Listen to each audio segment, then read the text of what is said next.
Climate is the most serious challenge. The Secretary General of the United Nations stated very clearly, if we didn't make the changes, negative impacts would be permanent.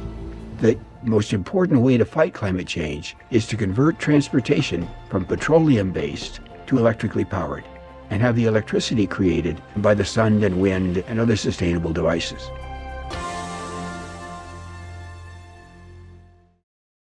Bay Area Bountiful is about agriculture. It's about feeding us. It's about land and water. It's about the health of our planet. It's about stories that matter.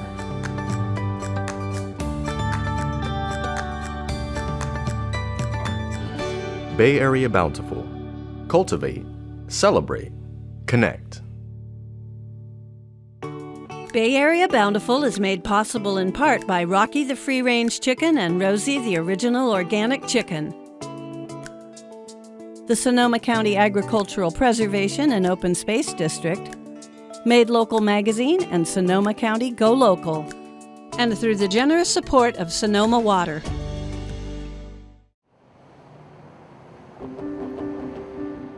This fall in San Jose, the Rotary Club convened a summit on greener power and transportation. Hello, Rotarians. I'm honored to join you for this environmental summit.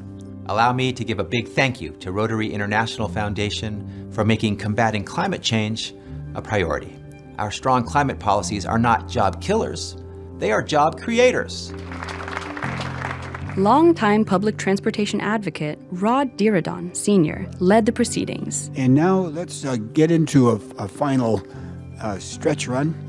And we're going to have... Attendees in person and online considered transportation and climate change. We've got state funding, and we've also got action focusing on green transportation, the shift to public transit first as a model for urban development and for building out our transportation infrastructure. We've got technology wins on the EV cars. Not only are they getting better, but we also have many more manufacturers coming into the marketplace and offering a wider range of models. Before leaving on field trips, summit goers had EVs to check out. But alternative transportation takes many forms today. In recent months, we've seen efforts from both the state and federal governments to address climate change and invest in our future. The Inflation Reduction Act and California Air Resource Board's Advanced Clean Cars 2 rules will both help reach the goal of zero emissions by 2035. While most people are familiar with battery electric vehicles, did you know that California is the only place in the U.S. that you can currently buy a zero-emissions, hydrogen-powered vehicle as well? Electric vehicles come in two flavors, battery and fuel cell. Most people understand how a battery electric works. For the most part, you plug it in and you get your electricity from wherever you get it from, whether it's your solar panels or from your electric utility or some other source. With a fuel cell vehicle, you're going to make the electricity on board your electric car inside those fuel cells.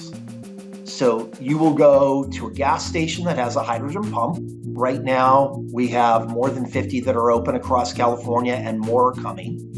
You're going to fill up in about 3 to 7 minutes, depending on how much you need, and then you're set to go.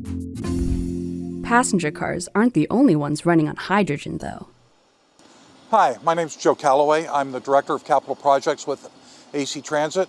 And as part of my responsibility as the Director of Capital Projects includes the development, design, and implementation of the hydrogen fueling infrastructure, which goes to support our hydrogen fuel cell bus program.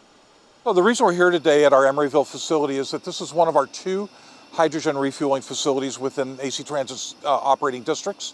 We operate a fleet of 35 hydrogen buses that refuel daily. Each one has a range of about 300 miles, and they're operated in regular service every day. So what you see behind us right now is a refueling operation replenishing our on-site storage with liquid hydrogen. Hydrogen, to maintain a liquid form, has to stay very, very cold, minus 423 degrees. So as it passes through the pipe, it freezes the moisture in the ambient air and creates that fog, not to be confused with a hydrogen leak or anything like that, it's just fog. This hydrogen fueling plant supports our hydrogen fuel cell electric bus fleet. We currently have 35 hydrogen fuel cell electric buses. What you see behind me now is one of our newest fuel cell buses. It's a 5th generation fuel cell bus. It's a battery dominant fuel cell bus, which means it uses the power from the batteries to drive the electric motor, but the fuel cell actually then serves as a recharger for the battery. So this bus is almost identical to battery electric buses, except that battery electric buses have a whole bunch of batteries and they charge from the grid. Where this bus has fewer batteries and they charge from the onboard fuel cell. So it's almost like a battery bus with an onboard battery charger. First thing you have to remember, this is not an internal combustion engine. Some people think that we burn the hydrogen as a fuel in an engine, and that's not how this works at all. This is actually just like a battery electric bus. We don't actually burn the hydrogen in the engine as a fuel. What we do is the hydrogen mixes in a fuel cell with oxygen, the air, and as oxygen and hydrogen mix together, it excites the molecules, and it causes the molecules to spin off the electrons and the protons. And as a result, it creates a very powerful current that drives your motor. Out the back end comes water vapor. So that's your only emission. And that is why both these types of vehicles are described as zero emissions. Well, I've been driving fuel cell cars now for about almost 9 to 10 years. And when I'm at public events talking with people, I tell them these are damn fun cars to drive. Fuel cell vehicles really mimic a lot of the same attributes that you have as your gasoline vehicle. The fueling time, the ranges, the size of the vehicles. Fuel cell electric cars make sense for a number of people who may not be able to charge at home, who live in a multi-unit dwelling where there's not enough charging available. These cars are really ideal for people who have longer commutes, who live in extreme temperature environments. So if you are living in an area that gets snow a lot, or if you're living in desert areas where it gets over 90, over 100, fuel cell technology performs really well under those conditions. Those reasons, along with some pretty hefty tax incentives and fuel subsidies, were persuasive enough for Dublin, California resident and retired schoolteacher Sue Scott to purchase her fuel cell vehicle in 2017. Okay, so our mission is today to go to one of the fuel stations and see if it's open. Looks like we checked the app and it looks pretty good. And fueling is probably one of the bigger challenges of this car. All right, let's go. So this fuel station is about 7 miles from the house, which was also was an impetus to buy this car, because I thought, oh, well, that really isn't that far. But it always hasn't been operating, so that makes it a little bit of a challenge. It gets about 300 miles for each fueling, and you really have to pay attention how close you are to a station. And I really never let this car get under 100 miles if I can, because if I have to go look for a fueling station, I like that 100-mile cushion. This hydrogen fuel cell bus can operate in service for 300 miles before it needs to be refueled, so on a single fueling. That 300-mile range allows us to operate this bus on virtually every route AC Transit has. The end result is, in 1 year's time, this bus reduces greenhouse gas emissions by 135 metric tons. Well, this is really a Bay Area car. There's many fuel stations throughout the state, but I probably would not take the risk of driving much further south than 200 miles, because if there was a fuel station and it wasn't operating, then you're kind of stuck. So I did purchase this car with the idea that I'd use it mostly just within the Bay Area. I understand now that they're expanding, and that's exciting. I would like to drive this car further than just what I do right now. We can build the buses, we can build the infrastructure, we can build the stations. The wild card for it in it is the availability and cost of the fuel long term. In order for this sort of a technology to become everyday technology, we're going to need to have some sort of legislative support with regard to fuel production to make liquid hydrogen locally available to every transit operator. We're now beginning to see at the national level huge investments in hydrogen. Over the last year, the infrastructure law and most recently the Inflation Reduction Act have funded hydrogen production to the tune of many billions of dollars. We are now in the earliest stages of development of hydrogen hubs. So the federal government allotted $8 billion for the development of at least 4 and probably 6 to maybe 8 hydrogen hubs across the US.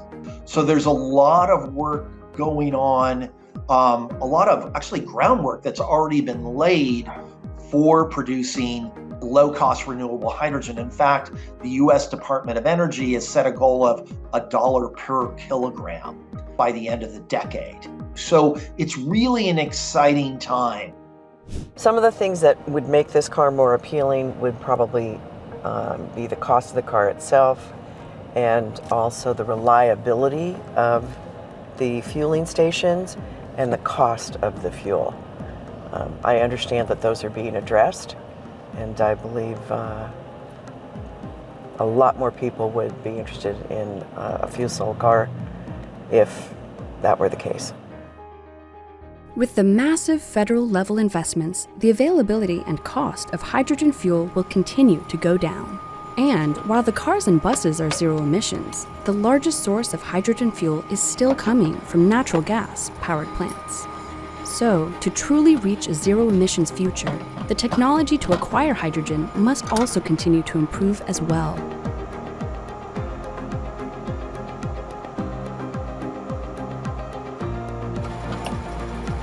That comes in here. Close the cap, otherwise you cannot start this car, and you also have to make sure that this is closed, otherwise it will not start. A lot of safety features on the car around the hydrogen. But hydrogen is well on its way to providing a valuable asset in the effort to decarbonize our transportation.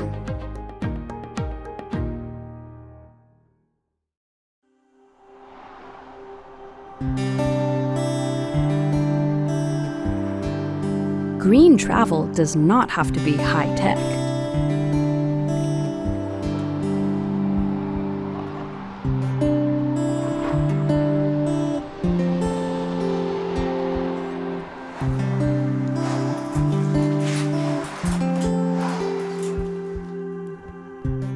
Bicycles are great for the environment. They're great for your health. They're a great hobby. They get you out in nature. I mean, they're probably most people's fondest memory is it's their first sense of freedom is when you're able to get your bike and get down that road and see the world.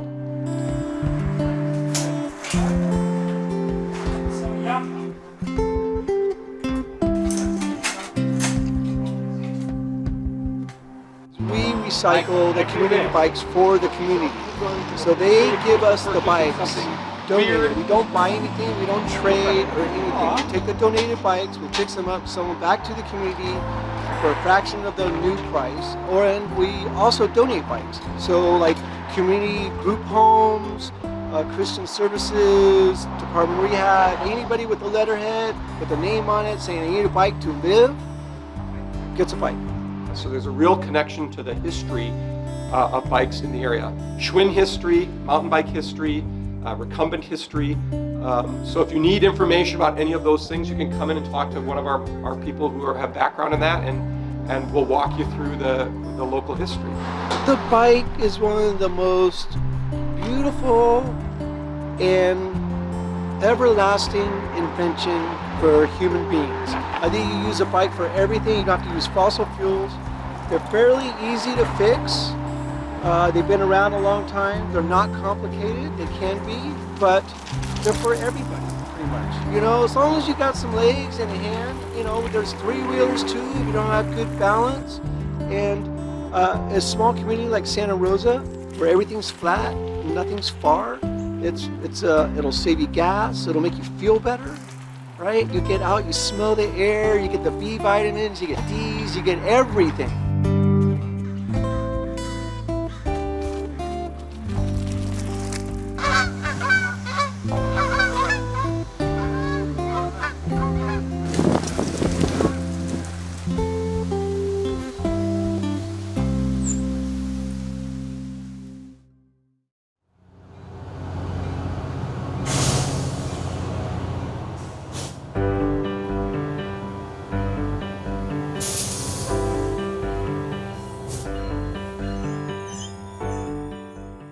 For cyclists on the peninsula, taking the train has always been an option.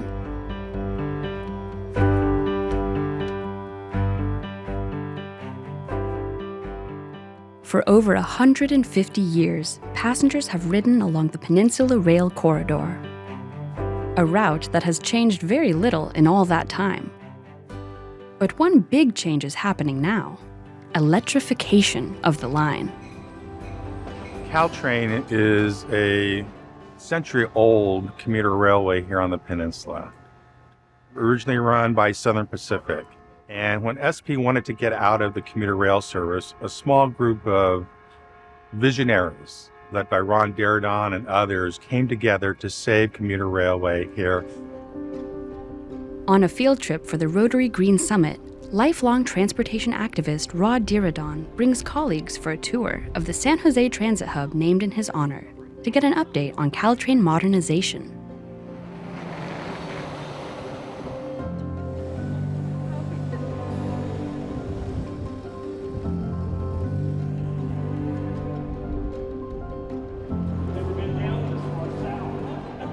What we're really here to see, and I'm anxious to see too, is the electrification project, because that's the signal that this little old station is going to be reused now for electric train systems, including Caltrain and then high-speed rail in the future. Caltrain is kind of this key to this dynamic corridor. We're the spine of Silicon Valley of San Francisco.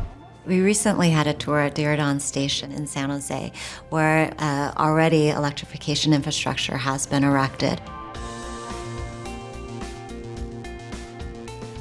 Emission-free electric trains run under their own power when they can extend their roof arms, called pantographs, up to a system of charged overhead wires delivering electricity.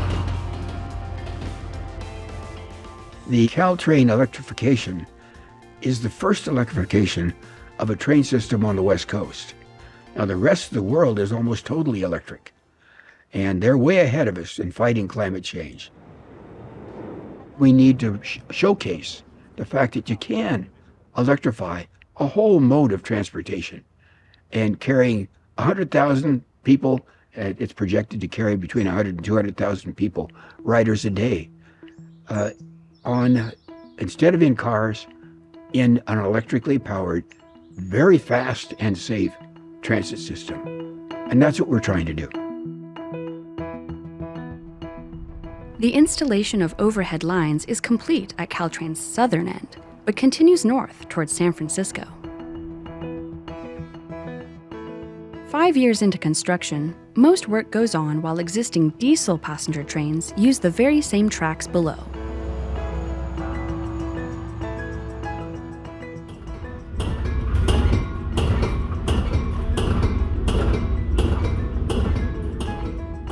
Operations are overseen from Caltrain offices in San Carlos. We're one of the first railroads that is converting diesel corridor into electrified. In fact, my research tells me this is one of the first ones to do that since World War II. So this is an incredible milestone for this area and for this agency, and I'm extremely happy to be part of that. Balfour Beatty is our design-build contractor, and they bring considerable amount of experience to this project. 115,000 volts of AC power from the grid arrive at traction power stations along the right-of-way. The current is then stepped down to 25,000 volts and sent out over the tracks. In fact, the last 2 weekends, We tested our overhead contact system and our traction power substation. So the system actually was energized and we had power flowing through our system. So this is a milestone that we have reached. Another milestone has been the building of the trains.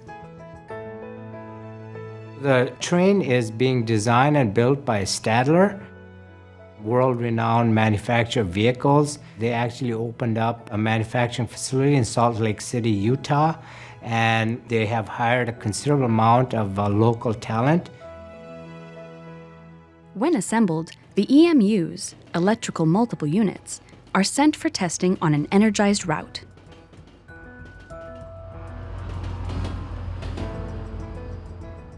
From Utah to California or Bay Area, they're towed by UP's diesel locomotive to San Jose. We actually received pictures from throughout their travels. We had a lot of rail fans taking pictures and sending to us.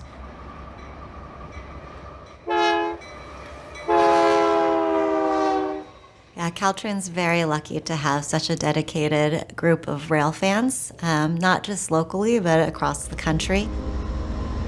A rail fan could be the youngest child who's so excited to see just a train go by, to, a grown adult who is enamored with all types of trains. And so they're really witnessing this transformational moment, not just for, rail fans and rail history, but also for the state of California and our country as we transition to this cleaner technology. This is an opportunity to really move this corridor forward to this new technology. But, our main focus is our sustainability. Caltrain electrification will significantly reduce the amount of diesel pollution out there. Will reduce particulate matter, all sorts of air pollutants, as well as greenhouse gases. In addition, it'll also help with communities of concern who are impacted by pollution and help everyone to breathe easier.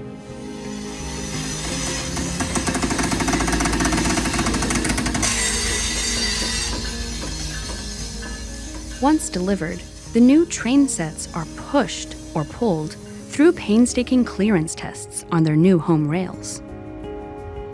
The science is telling us that the most important way to fight climate change is to convert transportation and energy generation from petroleum-based to instead have them electrically powered and have the electricity created by the sun and wind and wave actions and geothermal. We're going to do everything we could possibly do to focus the attention on the remedies. And Caltrain is the best example in the United States right now.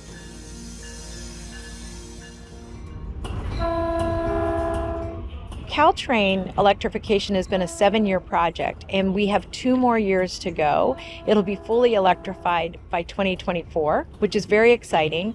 It's a multi-billion-dollar project. When we think about our investment in public transportation, we really want to make sure that the investments we're making are those investments that have an outcome for the community that is really robust. So not only are we going to make our community healthier, we're going to make riding on Caltrain safer, we're going to be able to move more people, and we're going to be able to move people faster.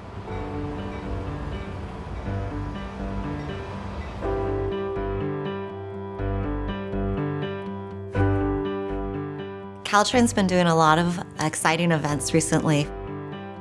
We were really excited to bring the first electric train set to San Francisco's 4th and King Station to have a celebration event.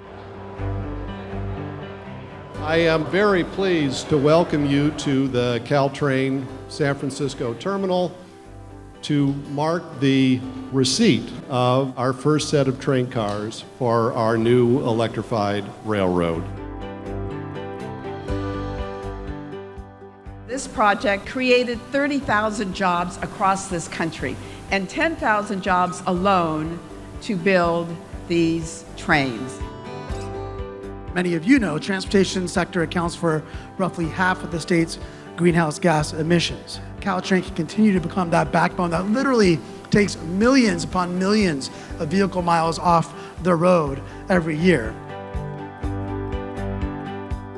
Our train system is leading the way. The fight against climate change will not be won with minor reforms and symbolic gestures, but with bold efforts like the one that we recognize today. Fantastic, glorious new trains. I think I was seen giving the train a big hug. But it's going to be a great experience when we get into revenue service in 2024 for our riders.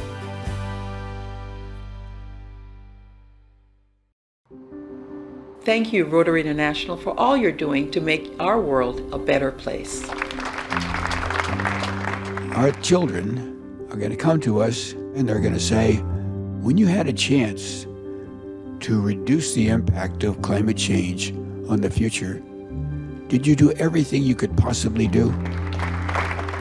Climate change caused by humans, it's advancing much faster than we thought, and that could be the end of humankind on this planet, mammals on this planet. I'm a grandfather. That's enough motivation for me to do all I can possibly do with the years I have left to fight climate change.